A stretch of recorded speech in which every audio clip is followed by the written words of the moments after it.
J'ai la parole. Merci, Monsieur le Président. Alors, je suis très contente de pouvoir tenir ce premier échange de vues sur cette proposition de directive de la Commission européenne, et à plusieurs titres. D'abord parce que je pense on doit se satisfaire que la Commission ait entendu le Parlement. Ça fait toujours plaisir quand ce que nous demandons est entendu par la Commission, et qu'on ait cette proposition donc d'instrument législatif pour la protection des lanceurs d'alerte, comme nous l'avions demandé en octobre dernier. Et ensuite parce que ce texte que nous avons aujourd'hui devant nous reprend une part importante des propositions que le Parlement a émises dans sa résolution du 24 octobre 2017. Alors, pour revenir un petit peu sur le contenu de la proposition, d'abord sur le champ d'application. Moi, je me félicite qu'on ait, conformément à ce que nous avions demandé, un champ d'application relativement ambitieux dans la proposition de la Commission, qui, bien sûr, accorde une protection aux salariés, mais aussi aux personnes qui ne sont pas dans une relation directe avec un employeur. Je pense en particulier aux consultants, aux anciens salariés, aux indépendants, aux stagiaires qui pourront se trouver protégés au titre de la directive, ce qui est une très bonne chose. S'agissant du champ d'application matériel, on comprend bien l'intention de la Commission d'ouvrir un nombre important de secteurs pour tendre au maximum vers un instrument horizontal. Simplement, ça pose justement la question sur le caractère véritablement horizontal de cet instrument et sur l'existence de manque de secteurs qui pourraient nécessiter de rentrer dans le champ d'application mais qui ne s'y trouvent pas. En particulier, on a une question autour de l'acquis européen en matière de protection des travailleurs, dont on ne comprend pas trop pourquoi ce domaine-là est exclu de la directive. Autre sujet de préoccupation sur le champ d'application, le texte fait référence aux infractions au droit de l'Union. Alors, on entend la volonté de la Commission qui nous dit que, dans son intention, elle voudrait protéger des révélations qui porteraient bien sûr sur la dénonciation de faits frauduleux ou qui contreviennent directement au droit, mais qu'elle voudrait aussi couvrir des révélations sur des agissements contraires à l'intérêt général. À mon sens, ça n'est pas véritablement explicite, ou en tout cas, il y a une zone de flou dans la formulation. Donc, la question de la protection d'atteinte, de la dénonciation d'atteinte à l'intérêt général, plus globalement, va se poser. Et en fait, dans l'idée que pour le citoyen, n'importe quel citoyen, qui pourrait se trouver dans la situation d'être potentiellement lanceur d'alerte, qu'il n'en soit pas amené à devoir se poser la question de quel est l'instrument juridique de l'Union européenne qui... Excuse me, madame. Oui. Ladies on the left hand. On the left side, please, could you maybe... Je sais que nos collègues libéraux ont l'air préoccupés par d'autres choses, mais voilà, c'est sympa, merci. et donc, pour revenir, oui, cette notion d'intérêt général et le fait que pour un citoyen, il n'ait pas à se demander, à avoir une connaissance fine des textes de l'Union européenne pour savoir si les faits qu'il voudrait dénoncer lui ouvrent protection ou pas. Ça, c'est vraiment sur la partie sur le champ d'application. Sur autre sujet qui nous avait déjà beaucoup occupé au moment de la discussion sur le rapport d'initiative, la question des canaux de signalement. Alors, vraiment, je salue la volonté de la Commission d'introduire des procédures robustes en interne et en externe des organisations concernées, avec une volonté d'avoir une large publicité, une large diffusion, communication autour de l'existence et des modalités de saisine de ces canaux. Donc, moi, je trouve ça très bien qu'on ait ces différentes procédures possibles. Par contre, ce qui est problématique, et ça avait été déjà en débat, c'est qu'on contraint énormément les modalités selon lesquelles le lanceur d'alerte potentiel va pouvoir utiliser ces canaux en le contraignant à avoir une hiérarchie, un séquencement. D'abord saisir le canal interne, si ça ne marche pas, un canal externe, puis si ça ne marche pas, une révélation en public.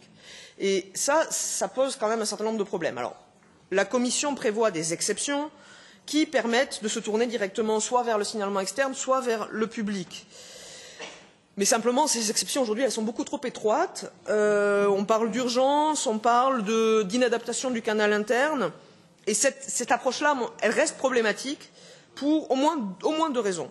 La première, c'est qu'il appartient aux lanceurs d'alerte de faire la démonstration de la nécessité de ne pas recourir au signalement interne. Et on sait déjà que le lanceur d'alerte se retrouve avec une énorme pression, mis en cause, souvent attaqué sur sa moralité, sur ses motivations. Si en plus on lui demande de démontrer la légitimité du choix qu'il a opéré, c'est une brèche supplémentaire ouverte pour en fait lui dénier le bénéfice de la protection.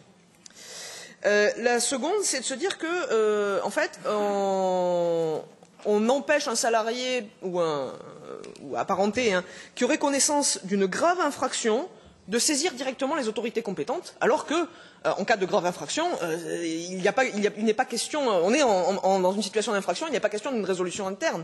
Ce sont les autorités régulatrices qui doivent avoir connaissance de l'infraction et la sanctionner. Donc, dans ces cas-là, on a une légitimité à saisir le canal externe. Et puis, ce séquencement oublie quand même un aspect important qui est le droit à l'information. En tant que citoyen, il est un certain nombre de faits dont nous pouvons légitimement demander à avoir connaissance parce qu'ils nous concernent dans notre rôle et dans notre condition de citoyen, et le lanceur d'alerte joue aussi un rôle d'information du public de ce point de vue-là. Donc si jamais on devait rester sur ces logiques d'exception, je pense qu'il faudrait considérablement les revoir et les élargir. S'agissant de la protection, qui était un autre aspect du rapport d'octobre, dans l'ensemble, je trouve que la Commission reprend les deux types de protection qu'on avait identifiés, la protection salariale et la protection en matière de procédure devant les tribunaux. Donc, moi je trouve ça la Commission nous a entendus, elle reprend la proposition du Parlement de prévoir un renversement de la charge de la preuve en cas de représailles ou de rétorsion, et c'est une très bonne chose. On a une possibilité offerte aux États membres d'accorder une aide juridictionnelle et ou financière aux lanceurs d'alerte. C'est bien. Bon, j'aurais aimé qu'on mette un petit peu plus de pression sur les États membres pour qu'ils fournissent une aide effective aux lanceurs d'alerte. On verra comment on traite ça dans les débats. Et je pense aussi qu'on devrait possiblement renforcer les dispositions qui visent à protéger l'identité du lanceur d'alerte pour que cette protection soit forte et que les garanties soient suffisantes. Dernier point sur la protection, moi je suis pas favorable à ce qu'introduit la Commission, qui est l'introduction de sanctions sur des personnes qui lanceraient l'alerte de manière mal intentionnée. À mon sens, on a déjà un arsenal juridique qui permet de sanctionner la diffamation, la calomnie, et ça existe, c'est là, et c'est déjà sanctionné. Je ne vois pas qu'est-ce qu'on vise avec l'introduction de ces sanctions supplémentaires, si ce n'est un affaiblissement potentiel de la position de lanceur d'alerte qui ne serait pas dans le cadre de la diffamation, donc qui divulguerait de vraies informations, mais qui pourrait quand même se voir poursuivi. Donc là, c'est quelque chose qui ne me semble pas souhaitable. On a quelques manques par rapport à la résolution du Parlement. Nous avions demandé, entre autres, que les autorités indépendantes soient légitimées dans leurs fonctions d'orientation et d'appui et de conseil aux lanceurs d'alerte. Je pense que ça mériterait d'être renforcé sur la base de la proposition que fait la Commission. La question de l'anonymat n'est pas du tout traitée non plus.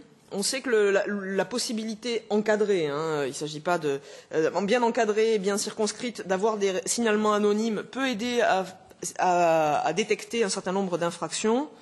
Et enfin, on passe complètement sous silence les personnes qui aident, conseillent, soutiennent justement les lanceurs d'alerte. Et il serait opportun de se poser la question de comment on les considère pour éviter qu'indirectement, eux se retrouvent l'objet de représailles. Donc en conclusion, c'est une bonne proposition et encore une fois, on ne peut que se féliciter que la Commission ait entendu le Parlement. On a matière à l'améliorer et je suis sûr que c'est ce à quoi nous nous attacherons avec mes collègues rapporteurs fictifs, avec lesquels il me tarde d'ouvrir les débats et le travail. Et en tout cas, je les remercie pour leur attention.